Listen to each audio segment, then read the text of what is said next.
Fala galera, sejam bem-vindos a mais um vídeo do meu canal. E hoje, pessoal, tô muito animado para poder falar para vocês que é o primeiro vídeo da primeira série aqui do canal. E de tempos em tempos nós então teremos vídeos contando a biografia de personalidades muito famosas que mudaram o mundo através da ciência ou da educação. Então eu fiquei pensando por alguns dias, quem será que vai ser a primeira pessoa, a primeira personalidade que eu vou trazer pra cá? E uma das coisas que eu não via muito quando eu era pequeno era sobre cientistas mulheres. Eu não tinha muita familiaridade, ainda tinha aquela coisa de que ciência às vezes não era pra mulher, aquela coisa meio arcaica. Então não tinha escolha melhor pra começar essa série. Hoje nós vamos falar de uma das mulheres mais extraordinárias do século XX, Marie Curie. Então já vai deixando sua curtida, ativando as notificações aqui do canal e se inscrevendo se você ainda não é inscrito. E bora então falar dessa maravilhosa mulher e contar um pouquinho da história dela pra vocês. Marie nasceu em 7 de novembro de 1867, em Varsóvia, capital da Polônia. No meio dos seus outros 4 irmãos, ela era a filha mais nova. A sua mãe então era diretora de escola e o seu pai era um professor de ciência. Eram tempos bem complicados lá na Polônia, que estava sob domínio russo. Em 1870, a sua mãe infelizmente acabou falecendo de tuberculose, no mesmo ano que o seu pai foi então demitido. Então, além dos problemas que a Polônia enfrentava, Marie também tinha problemas familiares sérios devido ao falecimento da sua mãe e da condição financeira que seu pai então podia dar para a família, porque ele estava sem emprego nenhum. Marie então se formou um ano antes do habitual naquela época. Ela se formou com 15 anos no ensino médio. E ela ganhou medalha de ouro por ser uma excelente aluna, ou seja, né, já tínhamos uma grande cientista ali se formando, né, no começo ali nas raízes do seu início para sua carreira incrível que ela teria no futuro. Só que naquela época, infelizmente, para as mulheres era o limite, não tinha nenhum tipo de educação superior. Então Marie ficou um pouco triste. O que ela ia fazer, né? Não tinha muito o que ser feito além de trabalhar como dona de casa, ou fazer algum trabalho artesanal, ou casar com alguém. Não tinha mais, não tinha pra onde ela ir. Então ela foi morar uns tempos com os tios dela e dizem, né, os registros que foi uma das épocas mais felizes que Marie teve, que ela pôde, né, aproveitar o tempo livre pra estudar, pra trabalhar, pra fazer outras coisas na vida dela. Mas é claro que chegou uma hora e ela tinha que voltar pra sua casa na Polônia, e foi isso que aconteceu. Depois de passar um tempinho com os tios, ela voltou pra casa dela. E assim que ela voltou, ela se viu quase no mesmo problema de quando ela foi embora. A família dela passando por problemas financeiros muito graves e ela pensou que precisava fazer uma coisa para ajudar e para tentar mudar essa situação. Foi então que ela conseguiu um emprego como professora e pôde então ajudar um pouco seu pai e a sua família. Na mesma época, Marie pensou que precisava estudar mais, que ela queria mais conhecimento do que ela podia ter em livros e ela queria estudar mais, ela não queria só dar aula, ela queria seguir em frente. Foi então que ela fez contato com uma universidade livre polonesa e essa universidade livre era tão proibida que ela tinha que ficar mudando de lugar, né, uma universidade nômade, se é isso que a gente pode dizer, para não ser descoberta pelo governo. Depois desse contato, muita coisa aconteceu e eu ficaria até amanhã contando pra vocês as aventuras que Marie passou nesse meio tempo. Mas eu vou dar uma resumidinha pra vocês. Marie então fez um pacto com a sua irmã mais velha, que queria ser médica, dizendo que ela iria trabalhar na Polônia pra ajudar a pagar os estudos dela em Paris. E que no futuro, a irmã dela deveria ajudar ela a ir para Paris e estudar ciência. E nesse meio tempo, ela também foi governanta de uma família muito rica, educando as duas filhas da família, né, e ensinando ela a ler e escrever, né, educando realmente, dando aula e trabalhando como governanta geral da casa. E aos 24 anos, ela então partiu para a Universidade de Paris para estudar ciência lá. Marie então estava estudando na universidade, trabalhando como pesquisadora, fazendo lá seus cursos, e depois de estar estudando um ano na faculdade, ela visitou um físico polonês chamado Pierre Curie. Esse físico polonês estudava o efeito do calor sobre propriedades magnéticas. E assim que eles se conheceram, eles entenderam que eles tinham algo a mais ali na relação, não era só uma coisa muito profissional, se é que vocês me entendem.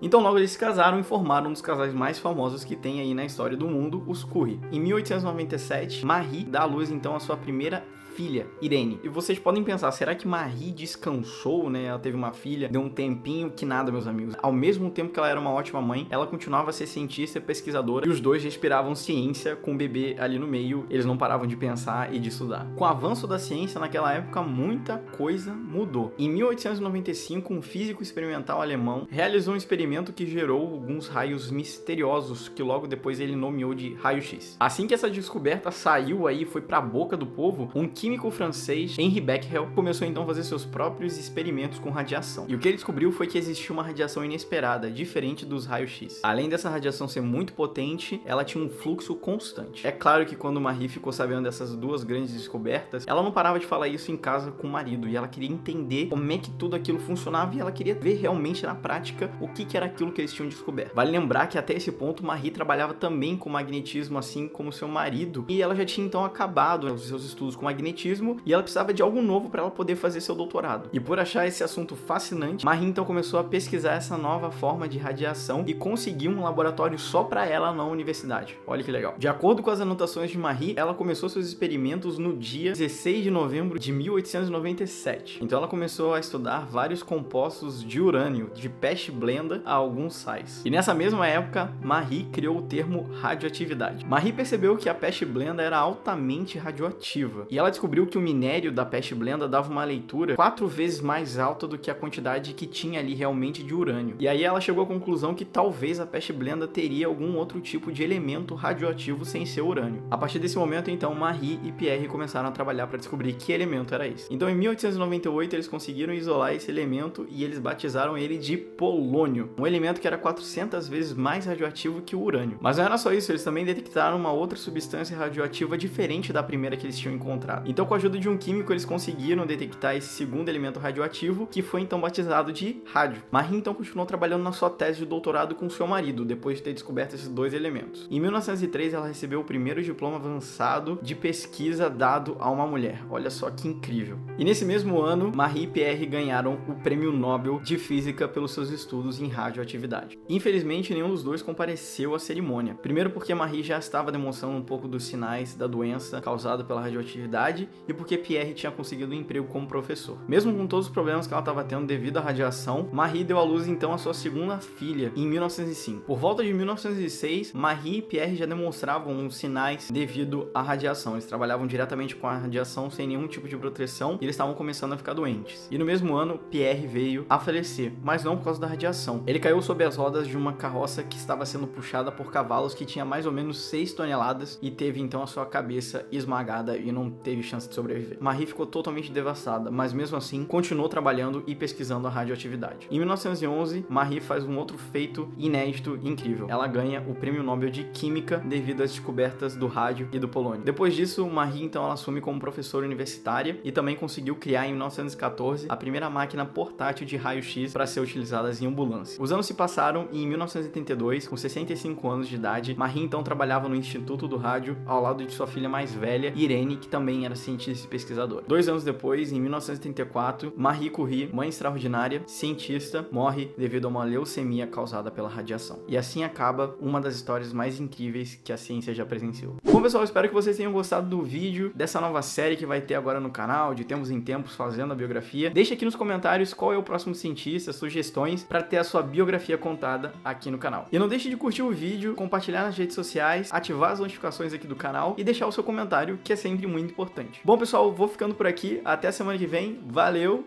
tchau!